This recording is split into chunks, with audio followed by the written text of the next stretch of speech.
Hey, this is Pete. Welcome to the show and the very first episode of the Dumphone Pete podcast. In this episode, my wife Cheryl interviews me to try and uncover the origin story of Dumphone Pete, which is really just my story. We talk about the role of comedy in communicating truth, opting out of the hero's journey, digital nihilism, and the journey toward healing the digital wound. Thanks for listening, and I hope you enjoy it. You know, this technology stuff, it's gotten out of hand. This thing we call a phone, it's not a phone, it's a supercomputer. And my wife, she is already way smarter than I am. I do not need her wandering around with a supercomputer. What are you afraid of? Tell me your greatest The fear. future, honestly. It's terrifying.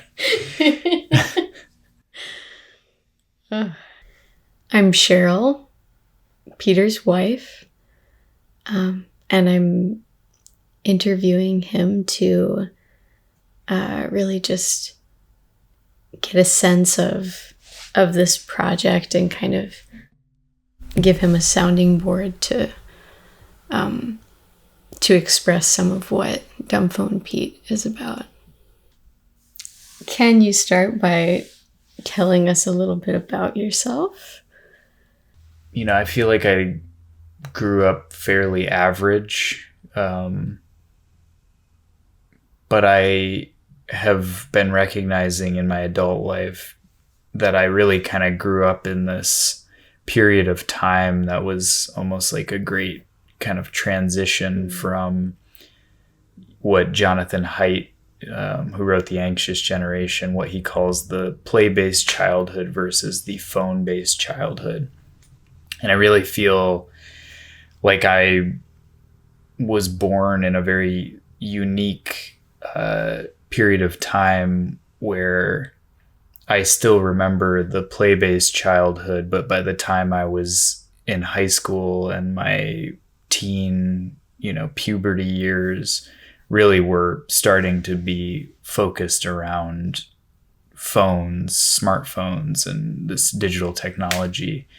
And so I felt like in my, in that short formation period of growing up, I witnessed the change, and I really kind of lived through that transition that our society went through. And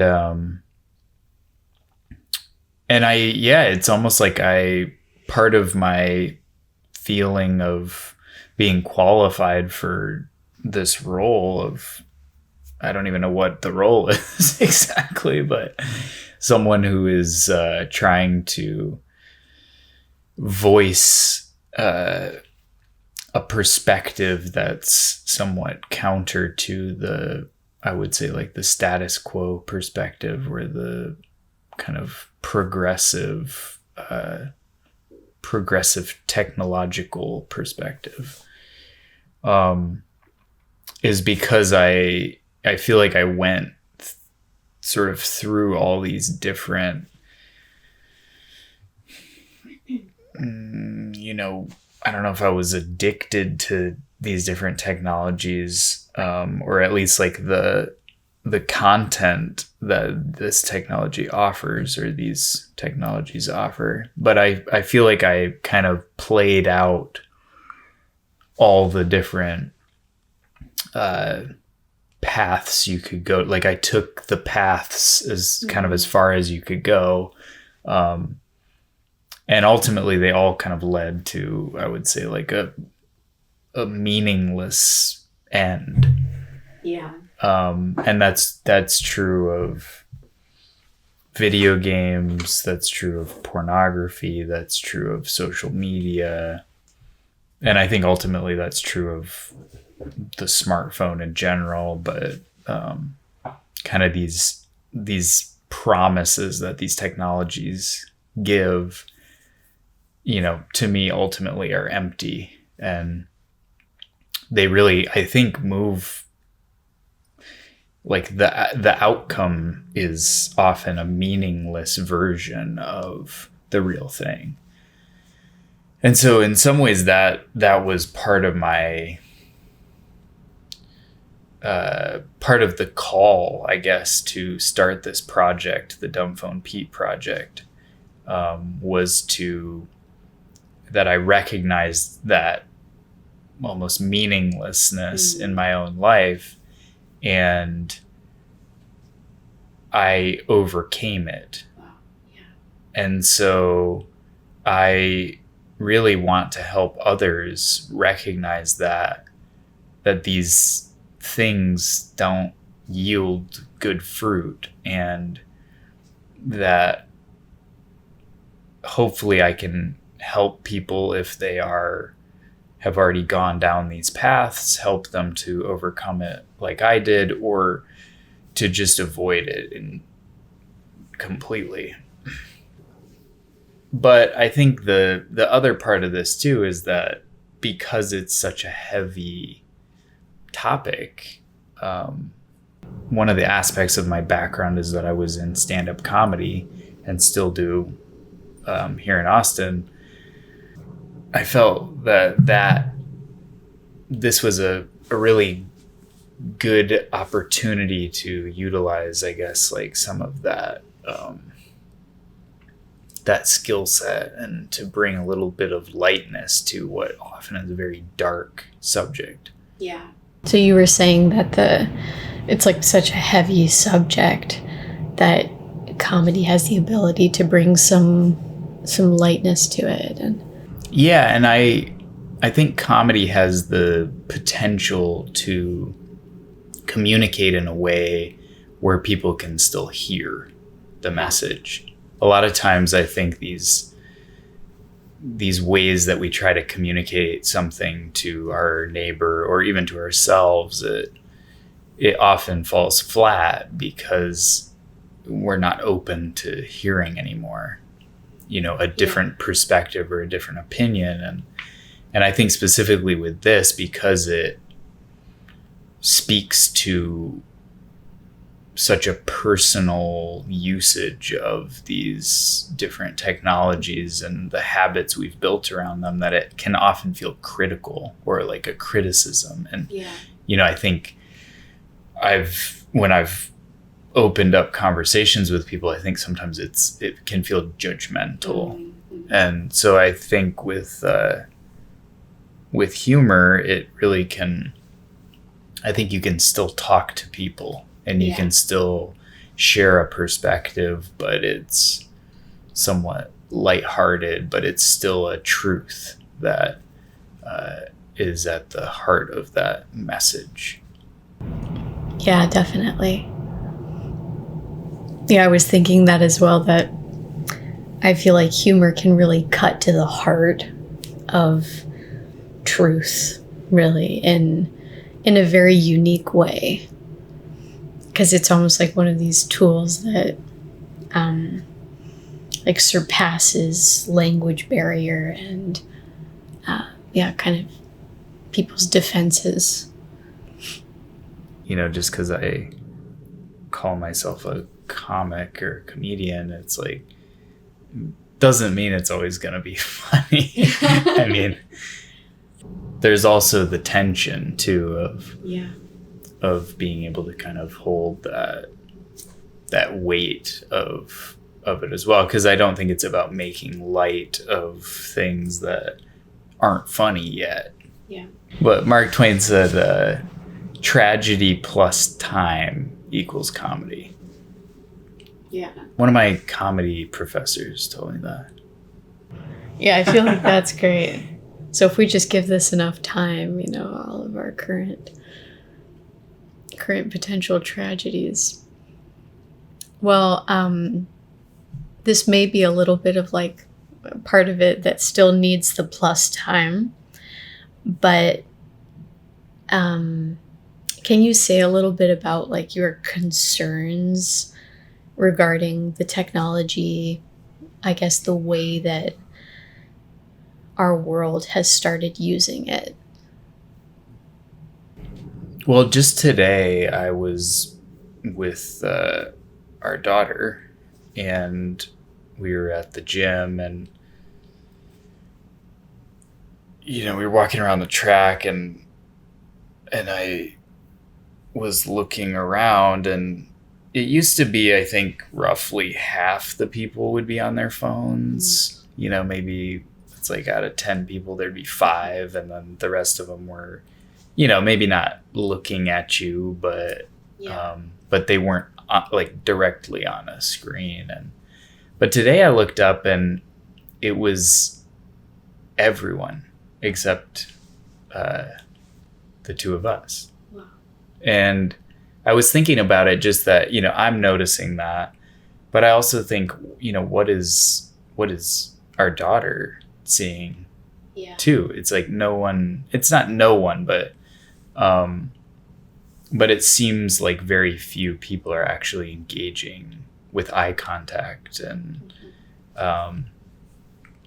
and I guess it seems, now that I've been noticing it, it seems so obvious to me that that's a problem, that it's not just that we've become too dependent on it. I think it's also that our whole frame of, I guess, perceiving reality is often taken over by these screens. And I think about, it's like, okay, maybe I'm fine. It's like I'm in my 30s, so sure, like I'll be okay if no one else in the room is aware and, they're on their phones. But what about our daughter? It's like, what is the world she's going to grow up in if everyone in the room is just on a screen? Right. I mean, inevitably she will be too, I think, if there isn't something different, a different option. And I mean, but I think people are starting to realize that it is an issue. Mm-hmm. I've noticed that, initially it kind of started small with what it is that we were essentially like digitizing, or through the process of digitalization, moving something small like a task in the real world into the digital, the virtual world, and maybe sort of inconsequential. It was sort of like the like it's a word processor machine, right? It's like, okay, we exchanged the typewriter out for a computer. It's sort of like, that makes a lot of sense. Like you can copy and paste, and you can kind of there's a lot more functionality. It's like with the typewriter, it's still like kind of a physical thing where you put the ink on the page, and it's not as easy to edit, and it's not as easy to share, and it's not as easy to I guess like write quickly. And so so it started maybe there, where it was kind of, I don't know, something sort of small, seemingly small. And then it was, then it became, it's like now we're talking about moving books onto there, and we're talking about moving music onto there, and we're then talking about moving entire communities onto these platforms.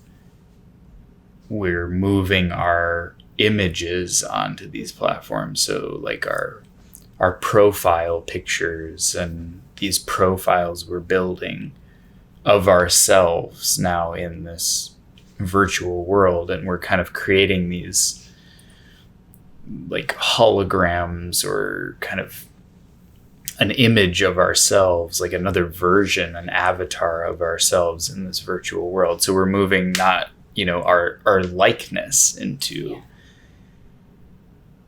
and then, we're talking about we end up moving our sexuality into this, and our kind of, I think, like our perversions as well, and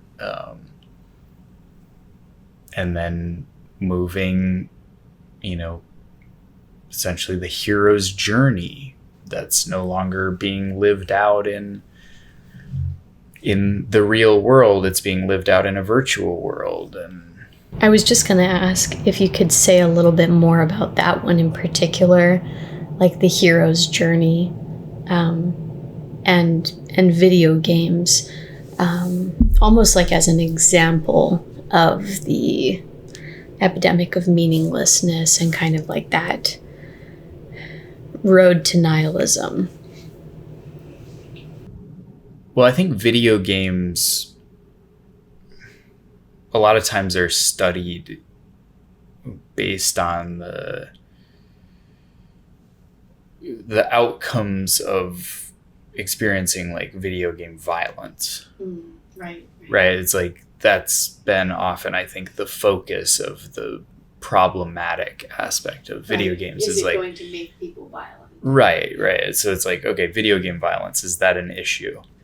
And I'm not an expert on the research, and I don't exactly know where it's netted out, but I haven't gotten the sense that there's a strong correlation necessarily between video game violence and real world violence. I mean, I personally think, it's probably not a good thing to essentially be experiencing these things in a very kind of realistic way. It's like, I don't know what that does to us. I would imagine that it's not good. But I think maybe the bigger issue with video games is actually the loss of the person playing the video game not going on their own journey, not actually taking the step out the front door or going up the stairs from the basement to walk outside and actually set foot on the journey of their life, the one that they were meant to take. And this call to adventure. And I think a lot of these video games, they even use the language of Call of Duty. And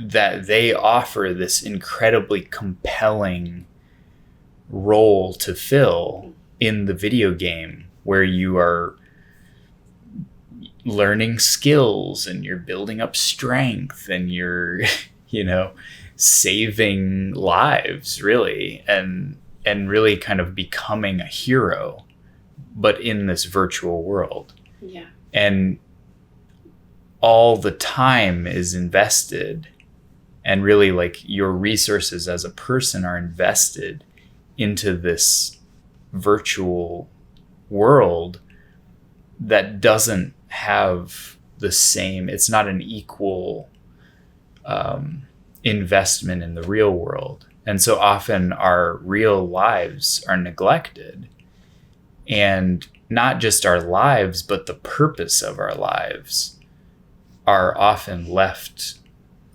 untried, and we are losing kind of this, we're losing in this phenomenon that's happening. And I think it's, it's true across the board, but I think it's especially true for young men, because the real world represents a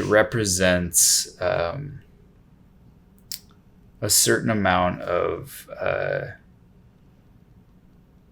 what is that called? It's like resistance, but it's victory over adversity. That's right. Adversity. Yeah. You're always doing that for me, though. It's like it's like our own personal game of taboo going all the time. Yeah. But I think the real world poses real adversity. Yeah. And if something happens in the real world, you can't just start over. You can't start the level over. The real world represents real adversity, and it represents taking real risks. But the outcome is a real life. It's a real, like you would actually be learning real skills, and maybe you would become essentially like the hero or the main character of your story that you're meant to play out. And I think that is in some ways the real danger of video games. And I'm not talking about these like video games from the 80s that, are, you could spend your whole life playing Pac-Man as well, but the video games are different now. Yeah. It's not the same. Yeah. Like video games mean totally different things. Right. It's very like close from to the 80s to now. They've become so realistic and so complex. And they call it like world building. And I think a lot of times too, it's like these young men, you ask them, what do you want to be when you grow up? Well, I want to be a professional video game player. And in some ways what they're saying is like, well, I want to be the hero of my own story. Yeah. But this option doesn't require anything of them that is a risk. There is no real risk involved. The only thing you're really risking is essentially like missing the purpose of your life. And that's a big deal. Right. But at the same time, you maybe get to experience some of the almost like the physiology of risk, where it's like the adrenaline or the cortisol, whatever it is that goes into that. It's almost like there's this maybe artificial creation of like the feeling of adventure. But then at the end of the day, the risk doesn't mean anything.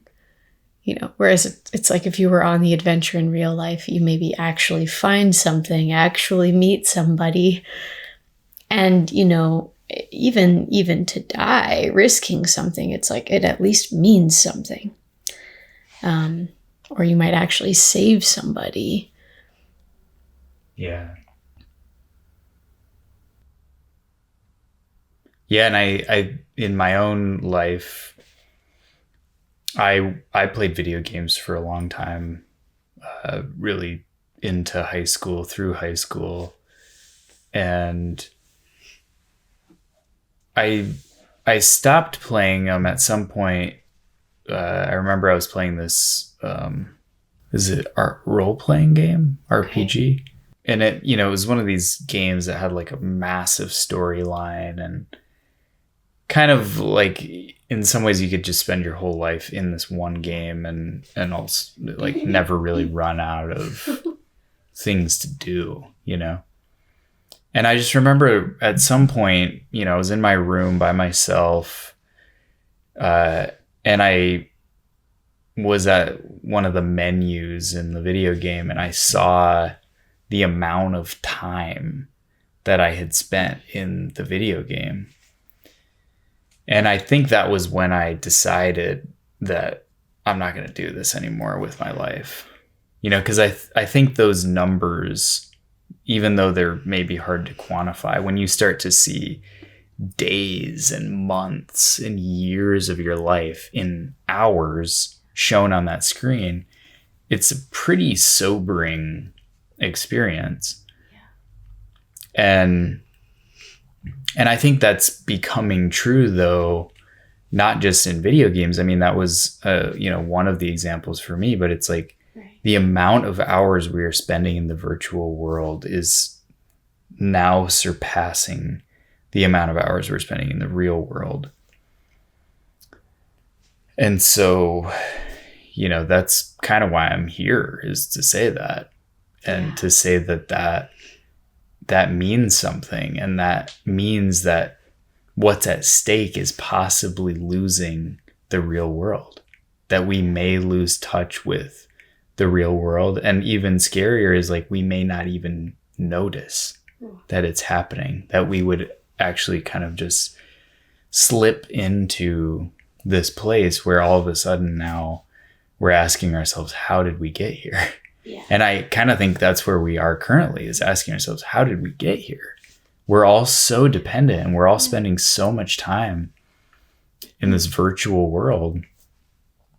And I don't know that many people really know how we got to that point. And I think we're kind of all in it together, but I don't hear too many people sort of willing to kind of counter the inconvenience of saying something about it and doing something about it.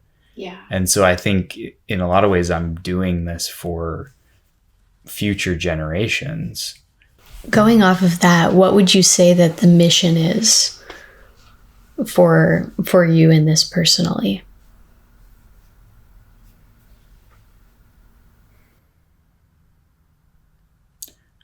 I've been throwing around the phrase healing the digital wound.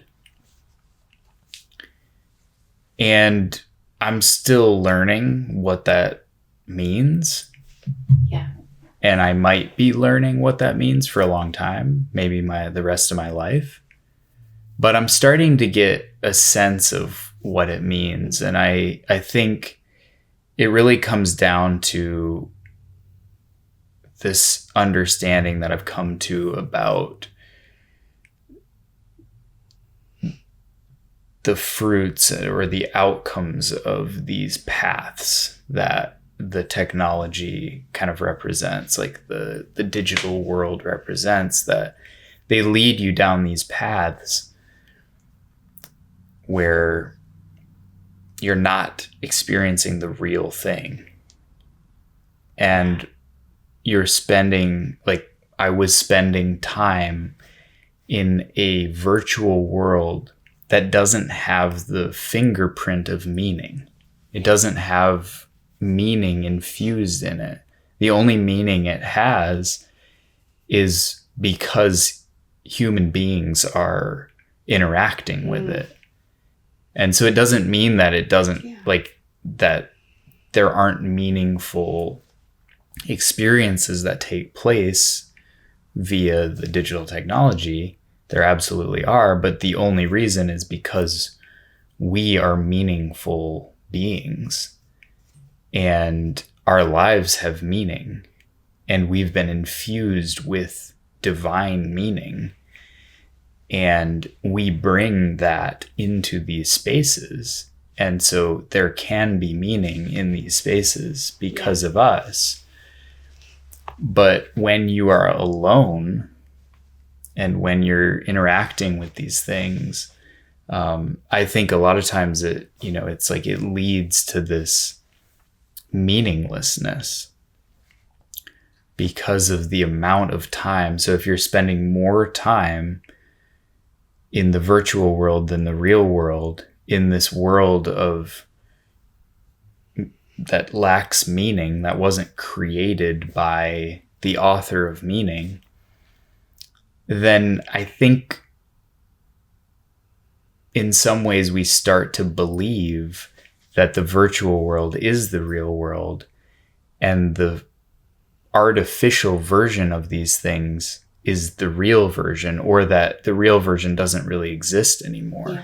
And in a lot of ways it doesn't exist for I think those who have gone to certain have sort of crossed certain lines in the virtual world. And so healing the digital wound is really, I think, helping people to return to the neglected parts of themselves in the real world where the meaning lives, and helping them to, I think, find their way back to themselves, even to their bodies in the real world.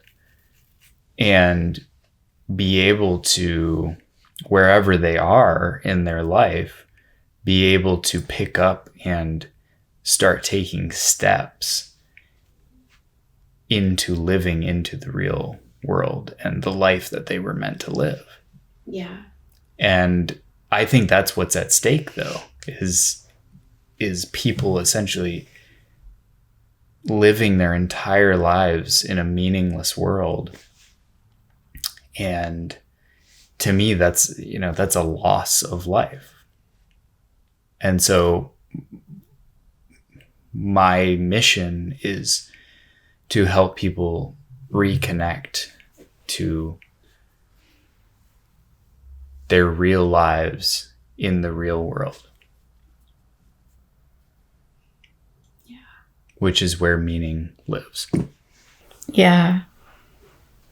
So would you say that neglecting your real life, like, is that maybe part of what the digital wound is like the neglected self or the neglected responsibility? Yeah, I think by neglecting your real life, in some ways, though, maybe your real life hasn't been that great. Yeah. You know, or you've had certain things that have happened. You know, I've had things happen in my life that weren't great, you know, and are painful and traumatic. And I think sometimes it, you know, because the virtual world kind of represents this place where you can go to escape or to, I guess, put off the responsibility of, really kind of taking responsibility for your own life. I think it's incredibly convenient to do that. And it actually makes a lot of sense that a lot of people wouldn't want to live kind of in the world of adversity and struggle. And, but I think the wound is maybe, I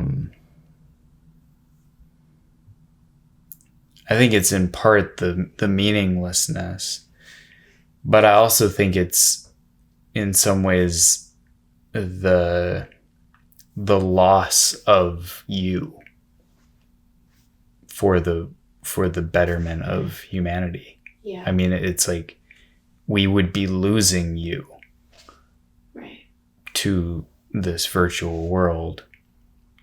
And so I think it's in some ways a collective wound in that way. Yeah. What would you say your hopes are for this project?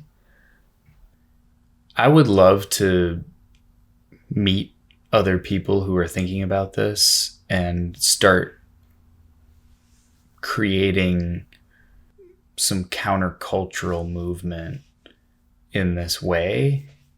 Because it's amazing how isolating life can feel and how lonely it can feel when it seems like everybody is on the screen or their phone, their supercomputer. Everybody's was on their supercomputer today at the gym, and I was the only one not on my supercomputer. So, because I actually don't have a supercomputer that's handy. It's in my room where it should be. It doesn't take up the whole room, but it should. But my hope is that life gets better, that for all of us, that we would start to see through kind of the empty promise of technology. And it's tough because it's not all technology. I'm not throwing out all technology. It's like, I realize that my own life is, so many things about it are built on technology. I mean, even just like, you know, doorknob to our house is like, that's a technology, right? The child-proofing technology that keeps us safe from our children. So I'm not saying that all technology, I'm like not throwing out all technology, but there are certain technologies that you just ask, is this really something that's helping us anymore, Yeah. And in some ways but again, I think it's the hope that I have is that we would return to, or maybe for the first time, connect with our fellow people, and communities would emerge that almost out of necessity, out of a vital necessity, because I do think what's on the line is humanity. I think we're starting to see some of the possible outcomes that can happen, and sort of the undermining of the human person to be a co-creator of life and a furtherer of humanity. That's not a word, but furtherer. Neither was Dumphone. But now it is. It's in the dictionary. Look it up. It's one word. Dumphone. Maybe. Further. Oh, yeah. I wanted to ask if you have a personal vision for, I guess, the role of technology in your own life. Like if you could sort of put it in its right place, where do you think it would land? Well, I like having a printer. I mean, that's one of my favorite technologies. Yeah. As long as it's not too smart. As long as it's not too smart, yeah.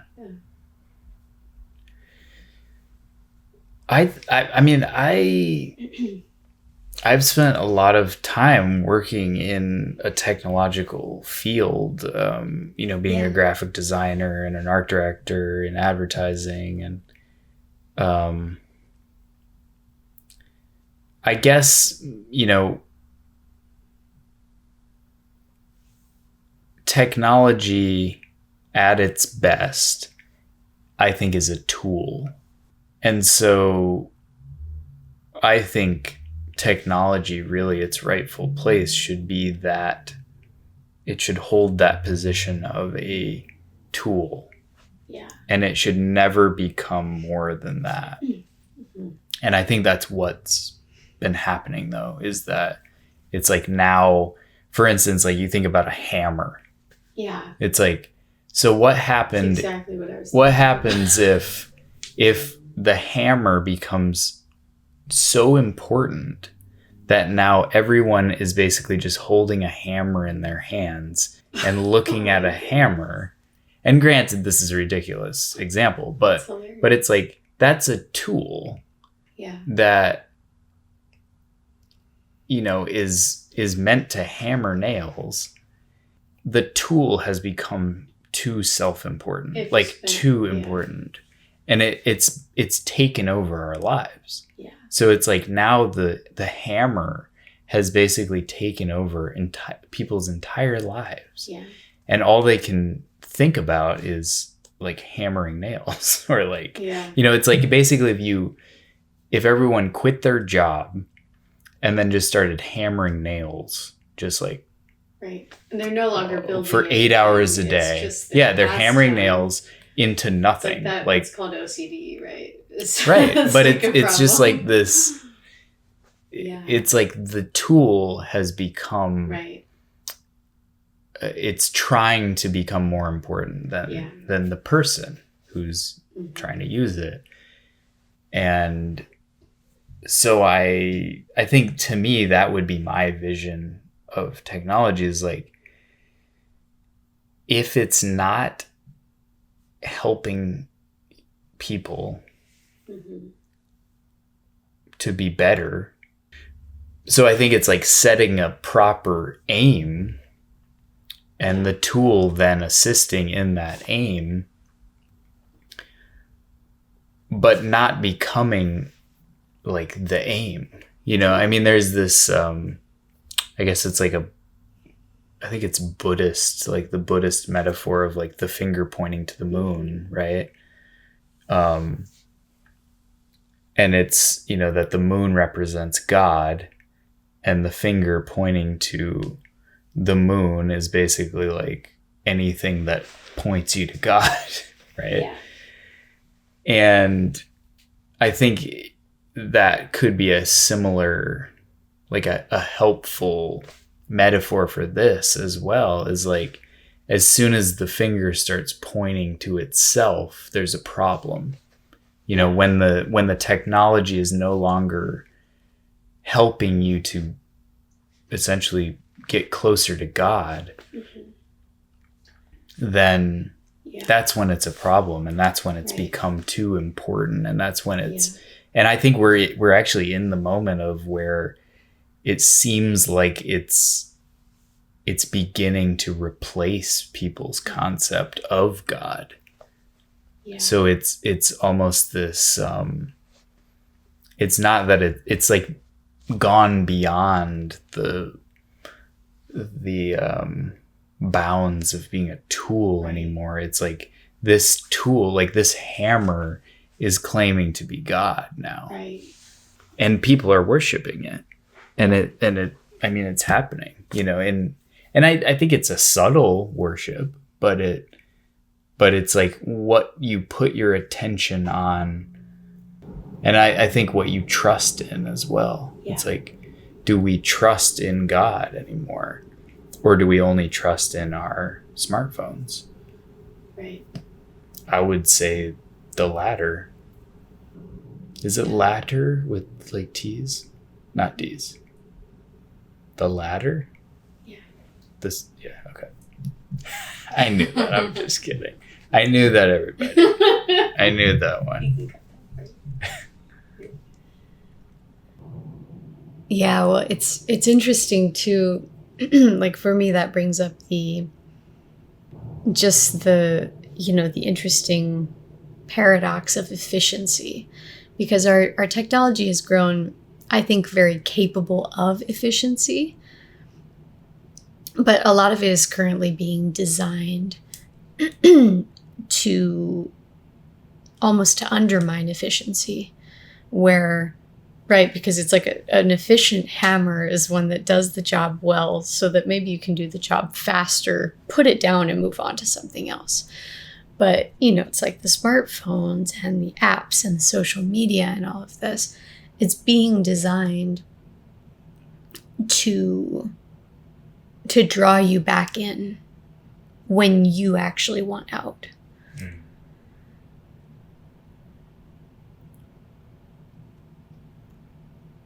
Which I just think, in thinking about it as a tool, it's an interesting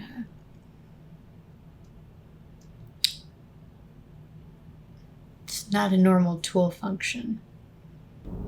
Yeah, well, and what happens when a supercomputer becomes our most accessible tool? But it's not even, I mean, I think supercomputers are sort of innocent, actually. I mean, I don't mean to hate on supercomputers. Like, they're fairly innocent in this.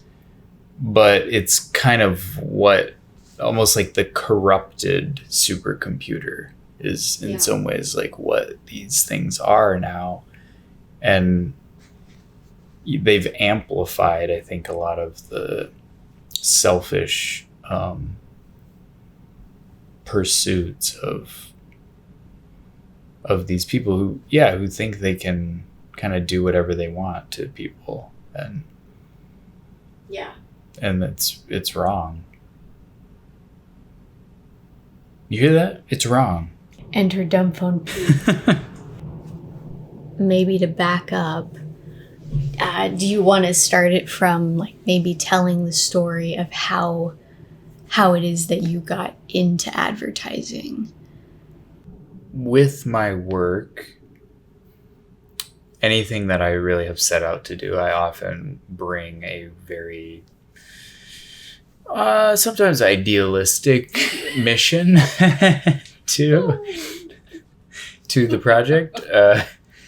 So when I set out to study advertising at Michigan State University in their communications, arts, and sciences school, I really had this vision for myself that I was going to learn from the best, those who are communicating kind of on the biggest scale. I was going to learn those secrets and that kind of skill set of communication that I could then apply it to meaningful work. And so I really felt that I was kind of almost a spy or something,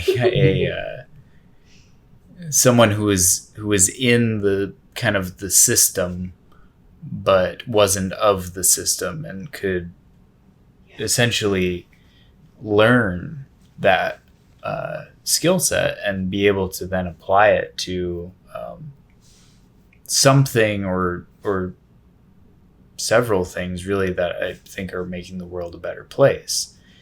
And so I went to school and I graduated, and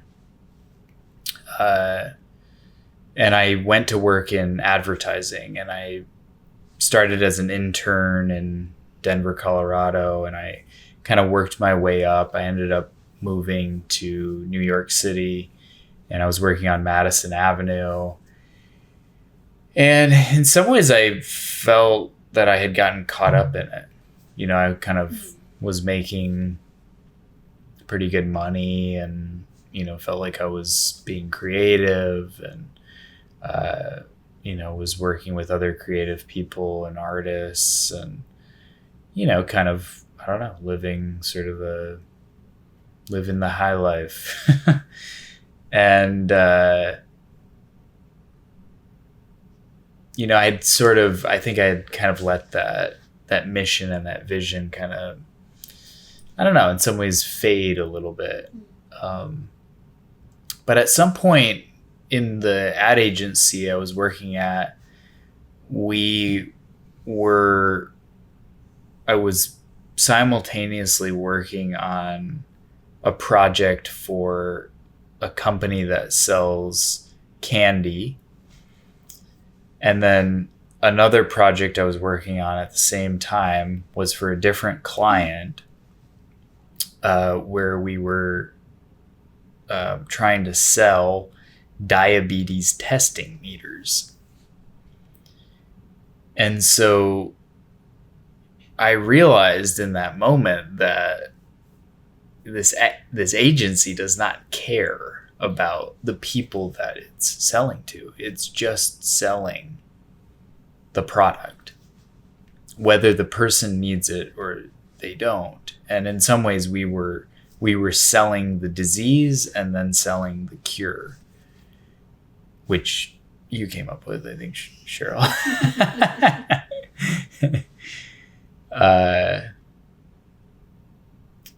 But it really clicked for me that I had kind of lost sight of my mission and my purpose for being there.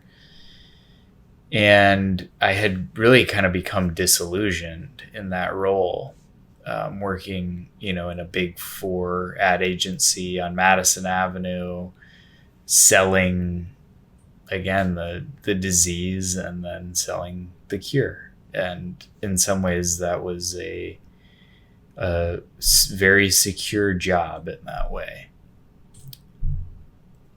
But for me, it just, I couldn't unsee that, and I couldn't kind of keep going. And so I ultimately quit my job in advertising in New York City, and I moved out to the desert in New Mexico, and I got into a school that was teaching a form of contemplative prayer, which is really kind of based on an ancient Christian meditation, a silent prayer. And coming from the noise of New York City, the silence was so potent for me, but I felt that I was really seeking out that silence, that prayer that really is such an ancient form of prayer, maybe the first prayer even. And I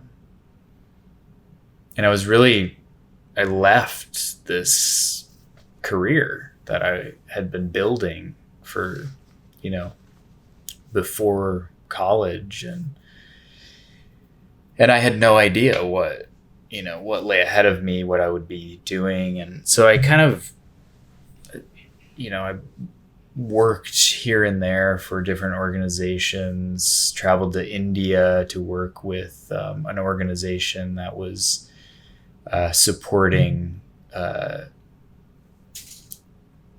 Dalit communities, who were formerly the Untouchables, and worked on several really interesting projects in New Mexico. And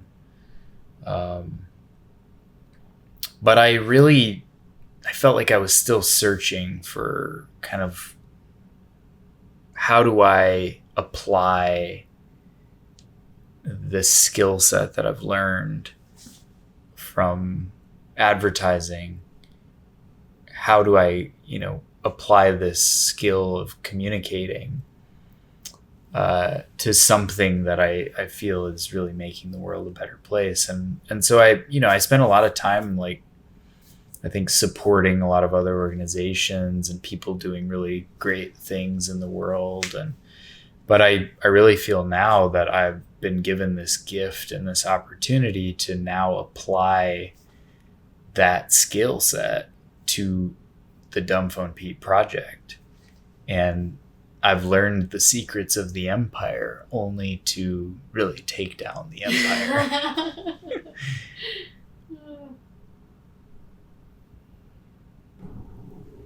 We're kind of all living these double lives. We're living our virtual life, well, I'll say real life first, and then our virtual life as well. And it really seems like we've sort of become managers of our existence. It's like I have to manage the things of my real life, and then I have to manage the things of my virtual life. And it's overwhelming, completely overwhelming, because we're all really living two lives. One of them's artificial, of course, and often the real one gets neglected, by way of the artificial one. But these, specifically with social media, it seems like one of the aspects of working in advertising was that we were always trying to really kind of communicate for a brand, and a brand being essentially like the public facing image of a company that, sells a product or a service, right? Mm-hmm. It's a market, like it's a marketplace. The brands are within the marketplace, and it has to do with money, right? And but I think what's happened specifically with social media is like all of us now are managing our own personal brands, or essentially like the public facing image of ourselves in the virtual world, which maybe some people, that's what they're meant to do, but I don't think everyone is meant to do that. That's a sort of an unnatural thing to have to consider on a daily basis is like, what is my personal brand that's out there in the virtual world that everyone can see? And, you know, I think the stakes were very high in advertising, building up these brands that are, you know, multi-million dollar brands, that, you know, communicating well was at, you know, of the utmost importance. And but I think we've all kind of now, we have this awareness and like an added need to be aware of our public persona that is there in the virtual world. And in a lot of ways, it's the pathway to narcissism. And narcissism, I think, leads to depression, because I really believe depression is the illness of self-centeredness, of, you know, spending too much time looking at my own image not being a good thing. that actually there's a depression and illness that can come from looking in the mirror too much. And in some ways, like, our culture is facilitating narcissism almost obviously, by way of everyone being their own personal brand managers of their public facing image and the brand that they've built up. And, you know, within advertising, a lot of times what I learned is that it's contrived. It's like the brand is made up. The stories, the symbols, these are made up things to try and give meaning to something that really doesn't have meaning. But I think with us, it's like we do have meaning, but we kind of are selling out, I think, to these virtual platforms. And we're, I think, becoming sick from like too much self-reflecting. Too much selfieing. Too much selfieing. Yeah. Do you want to share the story of where, you know, how Dumphone Pete came about in, I guess, sort of reference to what you were doing before? Yeah, I've been thinking about this project for a long time. And I didn't really have a clear indicator that I needed to start this project. You know, I was waiting for a sign. I was waiting for a sign, yeah. And so when we moved to Austin, I was working at a Catholic parish as what's called a communications coordinator. It was the first job that I got here in Austin, and it was really a blessing to our family and really allowed us to establish here in Austin. I was in the interview process and I said, you know, you really should know that I recently deleted almost all my social media. I'm applying for a communications coordinator position. I felt they should know that I didn't really have any social media. And so it kind of seemed like I might be in good company there, though, because a lot of people sort of agreed, you know, with that decision, and it felt very kind of supported, and that I actually felt, you know, like maybe I found my place here. Like I can maybe sort of settle in, and maybe this is my kind of ultimate ministry and mission, like maybe I can kind of set that down here and go to work.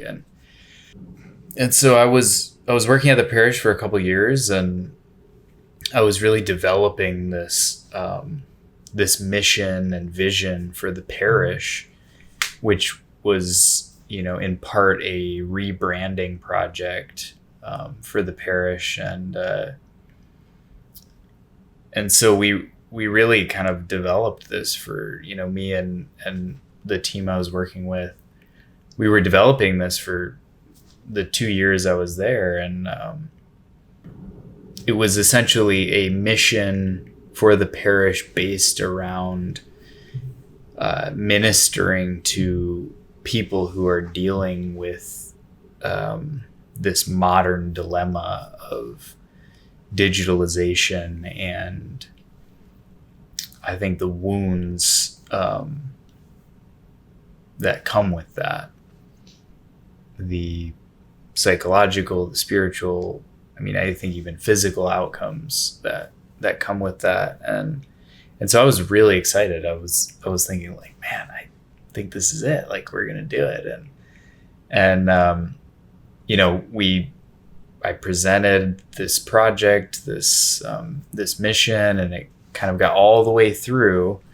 And I thought it was set, you know, it's like, this is what we're doing. And then, you know, part of this mission then was like, all right, we're going to start essentially like implementing this within our community. Yeah. And we, you know, the season of Lent was coming up, where a lot of times people, you know, part of it is fasting or giving up, you know, something in your life that Usually chocolate. Yep. Some kind of sweets or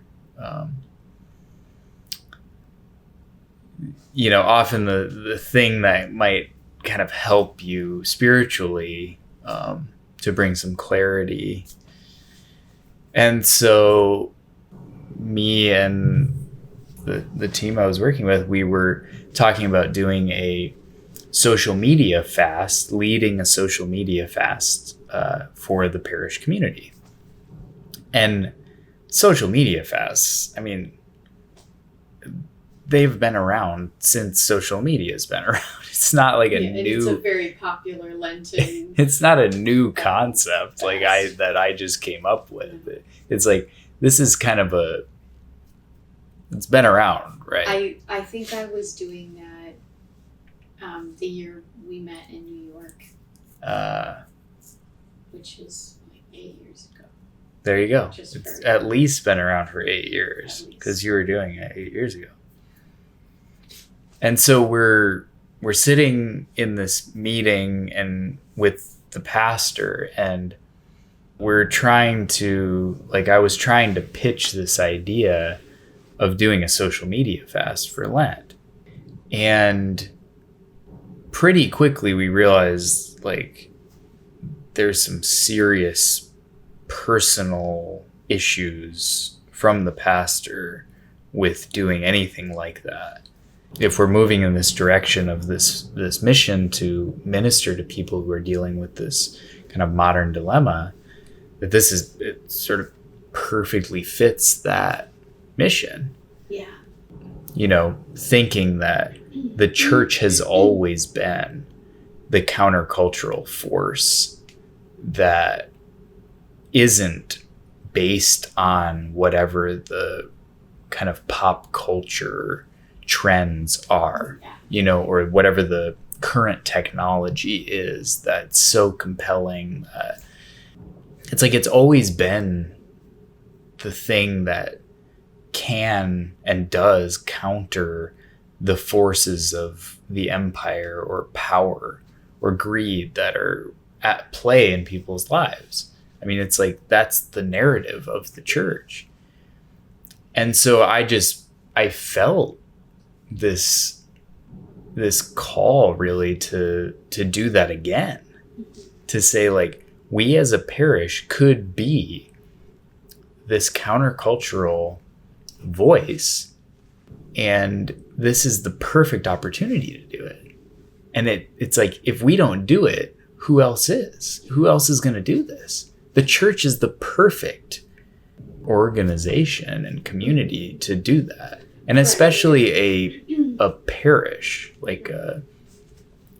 because parishes have these missions and they set their mission. And granted, there is a hierarchy, but it's like they're the ones who are ministering to the people who are in the trenches, of this. And so I was so excited about this, and I felt like we're gonna like do this right, by doing just like what I thought was a very minimal thing, which is and it didn't necessarily mean like shutting down all our social media. It was like just truly like how would we lead people in the parish in a social media fast, right? Essentially like help people to find alternative ways to spend time. And I mean, there's there was a plan. It wasn't just going to be like, oh, we just shut it down and that's it. But clearly the pastor recognized like he couldn't be part of the social media fast as the leader of the parish because of his habits around it. Yeah. And so ultimately that was recognized, and this question of, well, where does the pastor stand on, this mission? It's like, well, this isn't going to work. Yeah. And all this work that I've put into it, I mean, it actually was great because it helped me to develop, I think this is my mission. Yeah. It's not something that I can really kind of hand over to someone else. And looking back on it, it's like, that's not a fair thing to do either. But ultimately it led to a situation where I was forced to resign from the communications coordinator role at the parish. But I think it just, for me, it triggered like, wow, people take this very personally. And they take it, I think, as a criticism but again, I think it was this real like blessing in disguise in that I was able to develop my ideas and this mission for Dumphone Pete ultimately. Yeah.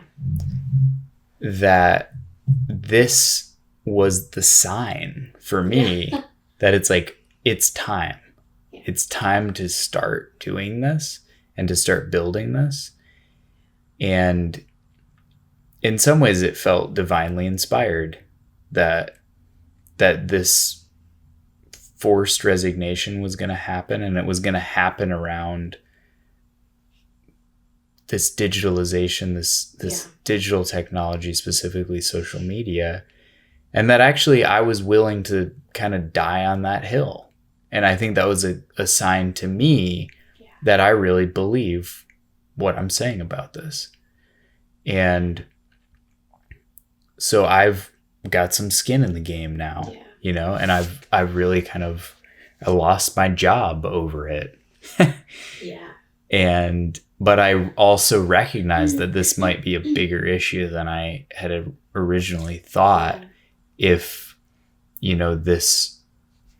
the church, and this one parish is in no way a representation of the entire church by any stretch, but if a church can't, like a Catholic church can't do a social media fast for Lent, there's a problem. Yeah. Well, I think one of the things that this story speaks to is like how truly countercultural this position is right now. And I feel like we've had conversations with other people about how, I think for a lot of people right now, AI feels like that pressure of, well, we either conform to what's the newest and the most innovative, or we fall behind, or we lose our jobs, or we lose the work to the competition. But I think it's worth kind of like following that story up with, you were saying like in one way, it really proves that you believe what you're saying about this. And I wanted to see if we could go back and kind of get into like, how do you think you came to this current position? Like, how does your own experience demonstrate to you sort of, I guess, what's at stake? I really come back to kids. I mean, having children of my own now, I'm often thinking about, what is the world that we're setting up for them? And that, I think, when our son was born, I think that was when I realized I really had to have a perspective on this. Mm-hmm. I had to know where I stood. Yeah. Because as a parent, you really have to make these micro decisions all the time that ultimately affect the future of your children. And so obviously technology, this, are we going to give our son a screen, as soon as he can kind of hold attention? It was ultimately, we decided no. But I think I really had to kind of come to terms with like, well, what is this thing and what does it mean? And start paying attention to kind of, like what has it done to me? And have I kind of recognized the fruits of it and I think these pathways to meaninglessness that I was talking about. But I wrote at some point in a journal somewhere that it's like, I never want my son to know the despair that I have felt. And while there are lots of things that are factors in it, I do feel that the despair, the meaninglessness that I have felt in my own life potently has been directly caused by some of these technologies. And so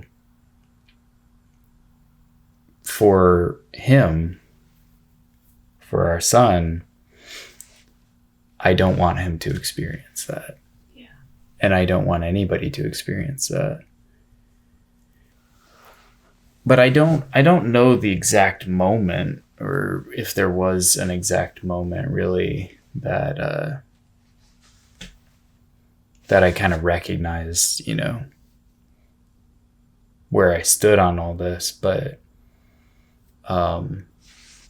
I think at some point I had an experience where I was kind of dealing with some significant mental health issues and depression and I had this moment where I almost like saw all the digital content that I had ever seen really in my whole life. All this like kind of garbage. It was like digital garbage. I felt it sort of like move into my awareness where I could see it maybe for the first time. That it wasn't just like nothing, that it wasn't just sort of like light that was gone or something. It was like, it was something I was carrying around in my body, this like digital stuff. Yeah. And I actually felt it like rise up in me, and for the first time I could see what it was. And it was just all this like consumed content from years and years and years of my life of being like plugged into this virtual world, and realizing that that stuff doesn't just go away. Like, we carry it in our bodies, and that there was this connection for me of this mental health, kind of these issues I was having, that I made this connection to that digital garbage. It was just like, that was weighing me down, and it was sort of plugging up my pathways, for really living a full life. And that it was actually, I think, in some ways like a barrier to life itself, that I was in some ways being blocked by, like, my real life was being blocked by kind of all this like clutter that I felt. And that experience really, yeah, I think for me it was this major connection that I made to like this digital clutter, this digital garbage. It was like waste, like, but it wasn't nothing. It was like images and like movies, and not movies per se. I'm not hating on movies, but just like all the years of stuff, like clutter from this virtual world, and that I was carrying it around, and it was very heavy, and it was taking up space in my body and in my mind and spiritually. And that ultimately it's like, it felt so artificial. It felt like plastic, like I had plastic in my body that was just sitting there, that I knew wasn't supposed to be there, wasn't natural. I didn't know how to get rid of it, but it was like this weight, this like mass of stuff. And again, I like, in that moment I realized, like, wow, this is causing me a lot of suffering, a lot of mental, physical, spiritual suffering. And it's from the digital technology that was leading me to despair, was leading me to nihilism, meaninglessness, and that it's a digitally induced despair, a digitally induced nihilism, a digitally induced illness. Well, and that it's like, that's the kind of thing that's so, I think, like, at least at the outset, it's so hard to put your finger on what's causing something like that, because it's like, depression seems like this thing of like, I don't know, maybe you just like need more fish oil, or maybe you think about sad things too much. But it's like, it's fascinating to me that you made that connection. But it's something that I think a lot of people might be experiencing without noticing it, because it's not obvious, that connection, sort of on the face of it. I was going to ask you if you wanted to briefly touch on the digital nihilism. I think we talked a lot about how like some of these things kind of lead to the problem of the loss of meaning. But yeah, if you want to say more about that. Yeah, one of the aspects of, what I've been calling the digital wound and this idea of healing the digital wound, I've identified that the digital wound, at least in part, can be traced to what's called digital nihilism. And digital nihilism essentially being a digitally induced meaninglessness. And what I mean by that is if I spend more of my life in the virtual world and it begins to replace the things of my real life, and you kind of go down the list and it's like that's been replaced, that's been replaced, that's been replaced, and we don't check back in with the real thing or the real world that contains meaning, then I think what can happen is that the virtual world does a good enough job of tricking us into thinking that that is the real world. And really it's a simulation that was created by, someone's mind. Someone came up with that. And I think the danger is that if we fall into that place of thinking that the virtual world is the real world, that it leads to a emptiness and a despair and a meaninglessness that's really been caused by this digital technology, which is supposed to be a tool for humanity, which is now ultimately causing us to be sick. And so the digital nihilism really is kind of a symptom of the machine. And what happens when we move our lives into this virtual world, and what it does to us as people who need connection to the real world. Yeah, for me it really evokes this this sense that that's what's at the end of the rainbow of this thing, is it's a train headed for a certain worldview, and that's what digital nihilism is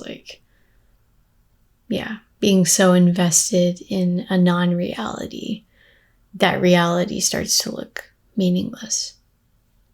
And especially if you're neglecting your real life, and then you're hyper invested in something virtual, it's like now the real thing starts to look kind of strange and I think ominous, because it's maybe a picture of the failure to live your life, Yeah, it's like a malnourished life. The picture of Dorian Gray. That's what it is. What is it? The picture of Dorian Gray. Oh, no, I don't know that. I mean, I've heard of it, but yeah. So, maybe I'll just mention briefly in case it's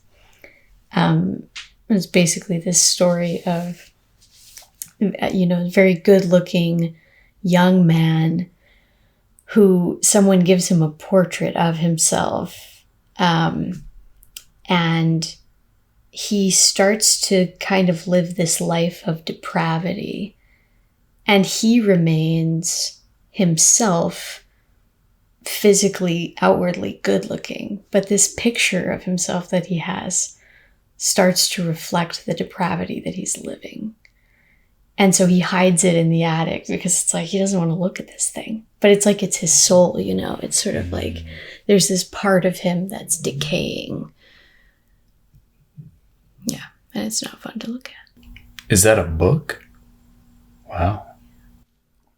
But I wanted to ask you what your experience has been of taking steps away from some of these different aspects of technology that you've, I think just like either found destructive or decided that you don't need. Like, and in relation to even that experience of like your own health, what do you feel like the experience has been? It's like a detox. Yeah. You know, I mean, it is a detox. And so, you know, a detox is never fun. Yeah. You know, some kind of a going through a process of really like allowing the poison to be processed out. Yeah. And I think, initially it was difficult because,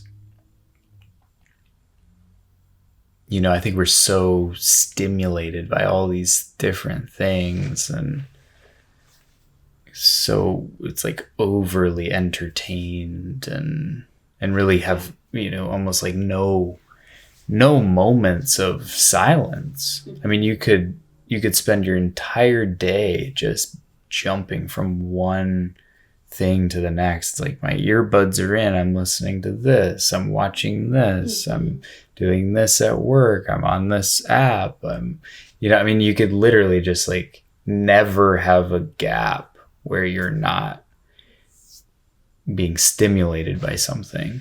Yeah. And so, and I was doing that, you know, I mean, and so when you come out of that, it's definitely a shock.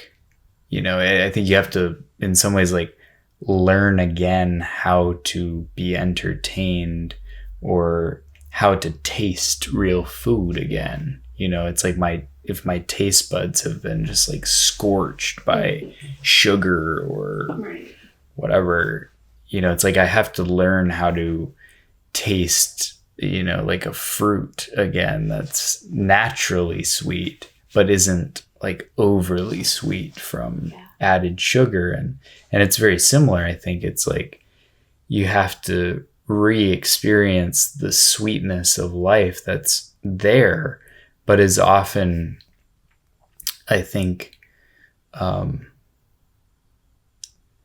it's not vying for your attention in the same way. And so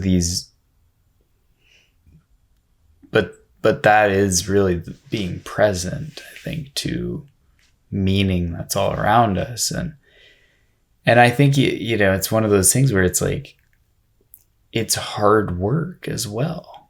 I mean, it's like the daily grind of meeting real adversity on a daily basis that, you know, you can't escape from. But ultimately, you know, I mean, this is not a stretch in saying it. It's like our daughter is here because of that choice to take steps in a different direction. Yeah. And that I don't know if she would be here, honestly, if I didn't take those steps and come to those realizations about what this was doing to me. Because I was kind of in that place of, I guess, like being stuck. That's what often happens, is we get stuck in this virtual space that's really not living, and also not dying, a numb between. A limbo. A limbo, yeah. And I think for me, what I ultimately chose was to embrace life. And that's ultimately, when our daughter was born or conceived, and, I don't want to get into like how that works, but when a man loves a woman,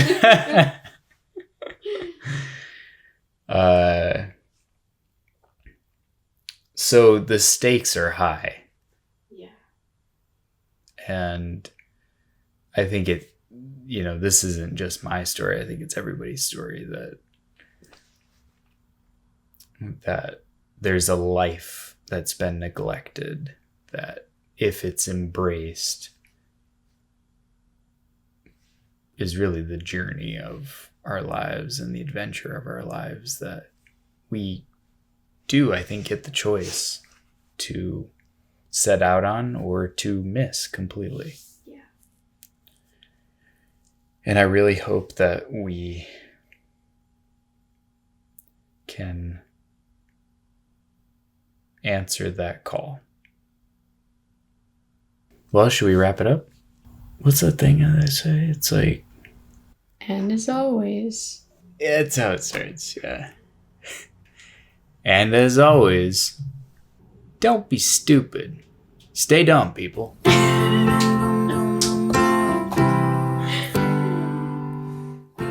Broadcasting from the hill country of Austin, Texas, the Dumphone Pete podcast is a production of Symbol and Story and is available to stream on Spotify, Apple Podcasts, and YouTube. Be sure to check out our website, dumphonepete.com, for new episodes, upcoming live shows, speaking events, personal and group coaching packages, and our helpful resources page. If you're able to support us with your dollars, visit our Give page to make a secure donation to the project. We sincerely appreciate all your support.